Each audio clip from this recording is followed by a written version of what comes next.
Bismillahirrahmanirrahim. Kembali kepada taklim kita, yang mana pada kesempatan kali ini kita membahas tentang udhiyah. Bagaimana hukum-hukum yang berkaitan dengan ibadah kurban. Karena memang sesaat lagi kita akan memasuki tanggal 10 dari bulan Dzulhijjah. Sehingga untuk keabsahan ibadah kurban kita, penting bagi kita semuanya untuk memahami hukum-hukum yang berkaitan dengan ibadah kurban. Mengawali dari taklim kita di dalam masalah kurban, perlu kita ketahui bahwa ibadah kurban ini punya kaitan erat dengan ayah atau datuk dari seluruh para nabi dan rasul, yaitu adalah Nabiullah Ibrahim alaihi salam. Maksud kaitan eratnya adalah bagaimana waktu itu Nabi Ibrahim diperintahkan oleh Allah Subhanahu wa taala untuk menyembelih putra beliau, yaitu adalah Nabi Ismail alaihi salam.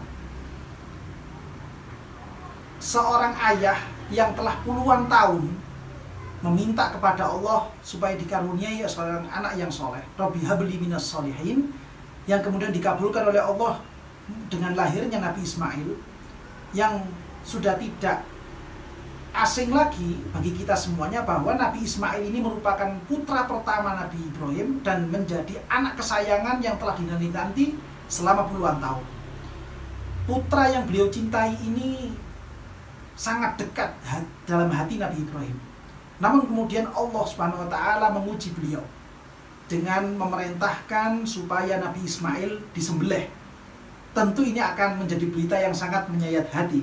Sebagaimana telah kita pahami bahwa setiap manusia itu diberikan ujian oleh Allah, dan yang paling berat ujiannya adalah ujian para nabi dan para rasul. Termasuk diantaranya adalah Nabiullah Ibrahim alaihi salam.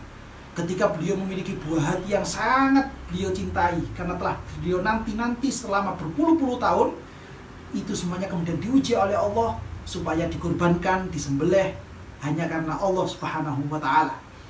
Dan Nabi Ibrahim pun menjalankannya sesuai dengan apa yang diperintahkan oleh Allah untuk menyembelih Nabi Ismail. Hikmah dari peristiwa ini adalah seberapa pun apa yang kita miliki, seberapa berharga pun apa yang kita miliki, bila itu dibandingkan dengan perintah-perintah Allah, dengan perintah-perintah syariat, maka itu semuanya sebenarnya tidak sebanding dengan apa yang telah diperintahkan oleh Allah Subhanahu wa taala.